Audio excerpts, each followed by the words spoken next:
IC podcast. My name is Atul, your host for today. I hope everyone is doing great out there. So now, think about the unforgettable content that made you stop scrolling, definitely caught your attention. And that's the power of creative digital media. Joining us today at the studio is a passionate multimedia specialist, an educator who has over 15 years of experience. Let us all welcome Ari Kustiawan. Okay, thank you. Hi, welcome. Thank you. All right, so maybe we can start with the question. All right, Yeah, so please. first question for you. Uh-huh. Complete this sentence. A digital media creator is a...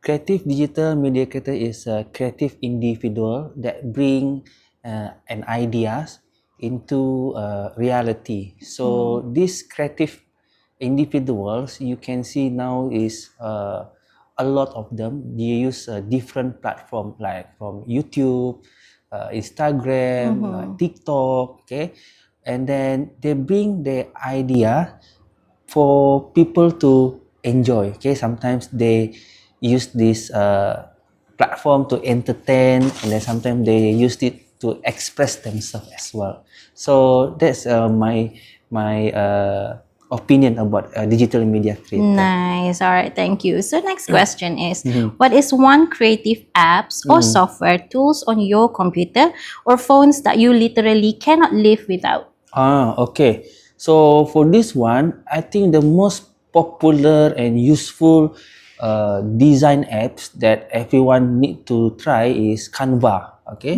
because Canva is a beginner friendly design applications that everyone now can do their own design. Okay, you can access through your mobile phone. You can also access through your computer or laptop. Correct, And correct.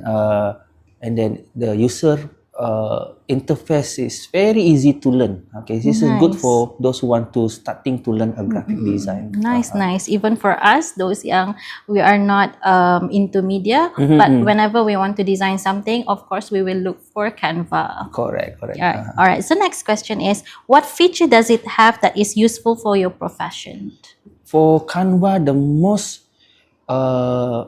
I think the most useful feature is the template. Okay, because if Template. you compare with other software, Canva can you give a starting point if you not have a design skill. Okay, for example, you can choose what template you want to work with. For example, you are making social media posts, or you want to making a poster, okay, or you want to making a business presentations. So if you're using Canva, you can select the project that you want to work with, and then you can select the template that's suitable for your content, and also you have a freedom as well to modify or alter or edit according to your branding like for your color style or maybe the visual style. So you still can have this freedom to adjust and edit according to your company brand. Nice, thank you. So next one is for young people listening who wants to break into digital media industry. What is the number one foundational skill they should polish first? Okay, so the most important skills for the creative media or people who have interest in this field, most important is a creative thinking. I say creative thinking is most important because you need to find an alternative solution or concept how to make your design or your creative works different than others, because right now we have a lot of tools that can support your idea, but again you need to have this creative approach, okay, by developing your own creative thinking. So in my experience, I always suggest my student, if you want to develop your creative thinking, you need to always go to art exhibitions. Okay, you can visit a museum or art exhibitions. You can observe the work of others, okay, how they done their works, and then you can absorb that one, and then it can be an influence for your future True. future works. Okay, that is one of the alternative. Nowadays, youngsters they use a TikTok. Yes, Okay, so correct. you can learn the pattern. Say what is the trending. Okay, you can also learn from Instagram what is the design trending. So a lot True. of tools nowadays that can iteratively develop your creative thinking. That is the most important skill nowadays. If you want to get involved in this particular Industry. industry, yes, correct. Thank you, thank you. So everyone focus on technical skills. So which soft skill is a must in this industry? Many people will think you need to have a technical, need to know how to use a camera, or you need to use how to handle get a videography Yes, done nicely, yes. and so on. But the most important soft skill that I observed throughout my career in creative industry is the communication skill. Why?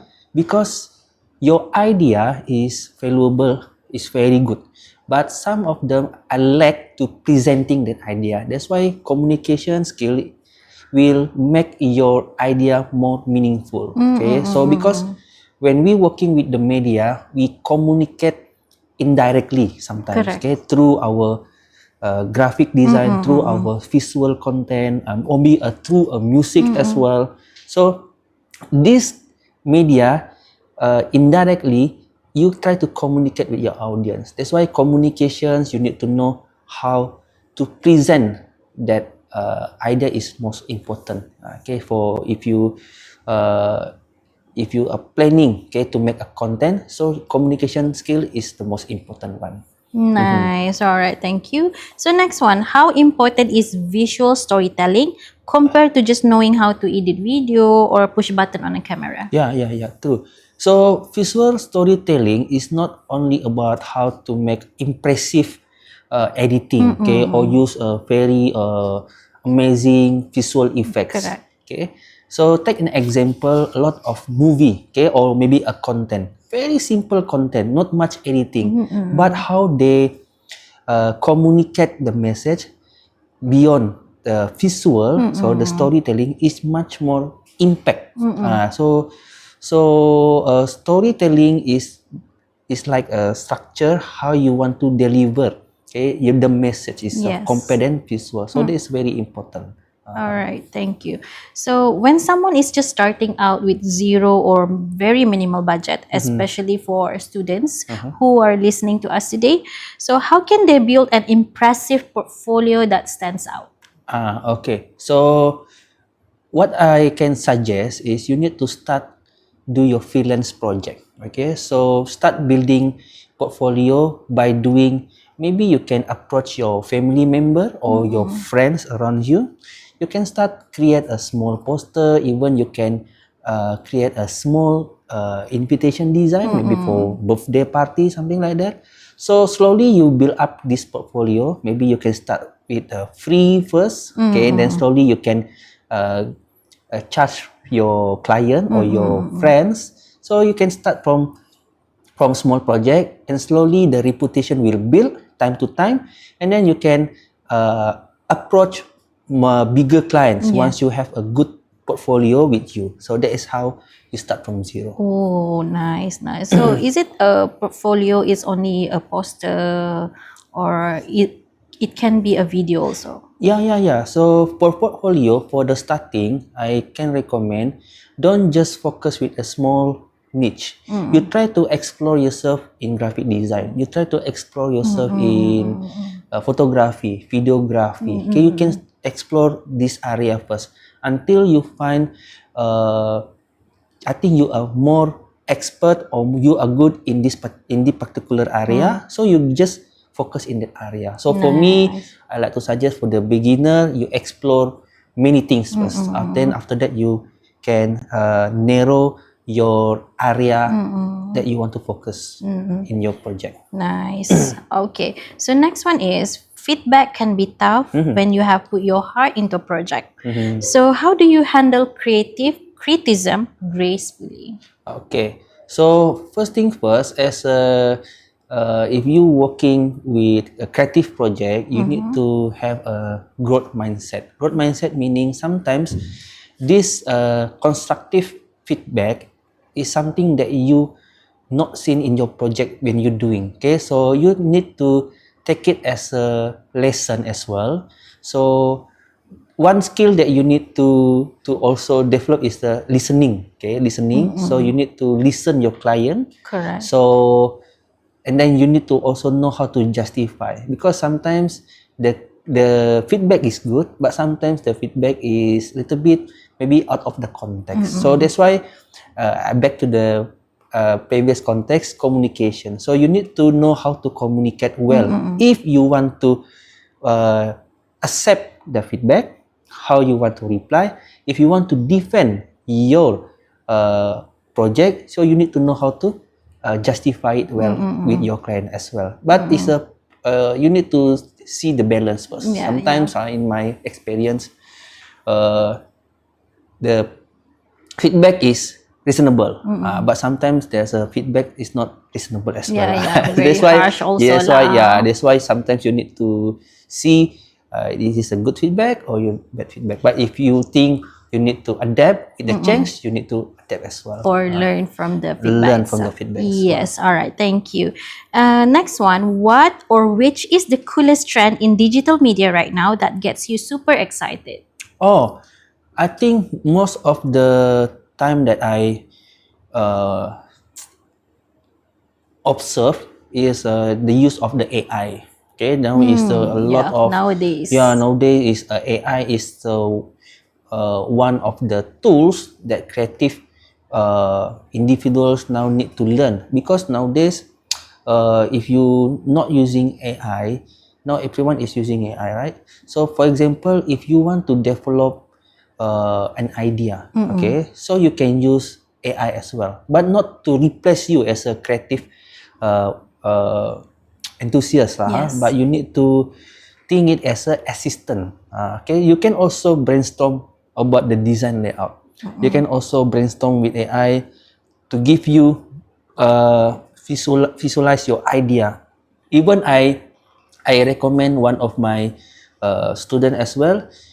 If you think you can, you are more comfortable, okay, to sketch your design first. You can sketch, and then you can ask AI to visualize that sketch. But in the end, you need to develop your own using your own skill, because sometimes AI is still not 100% perfect. Yeah. So sometimes you will see the artwork is look like AI, but sometimes you as a creative student Industry, or yeah. industry, you need to also have your personal touch Touch, lah yeah. in that artwork, so it Yes. will make that work More is memorable. and authentic for you Correct, lah. correct. So that is a most trending, okay, Those.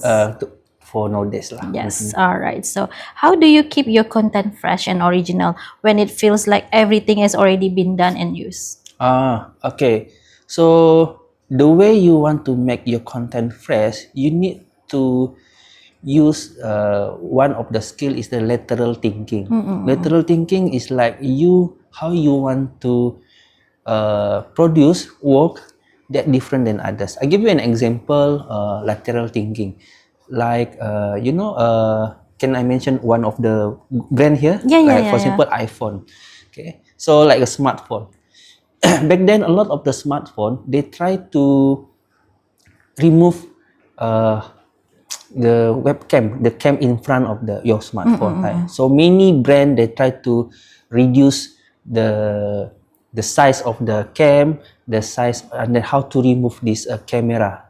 But Apple, okay, Apple, they have a different approach. So what they did, instead of they remove the front camera, so they have approach to make it as a island, right? So like a notification. So that when the product is released to the market, it's like something fresh for them, because many product they try to make the camera more smaller and then they try to hide, but Apple turns it to different approach. Yes. So that is how you make your content fresh. You can use lateral thinking skill. All right. Thank you so much, Ari, for being with us today. So do not let the fear of not being ready holding you back because perfection is the enemy of progress. The digital world moves fast, but there is always room for your unique voice, your style, and your story. Start today and refine it as you grow. Like, follow, and share for more information with us. See you all tomorrow at 5 p.m. Your Global Campus Skills for Tomorrow.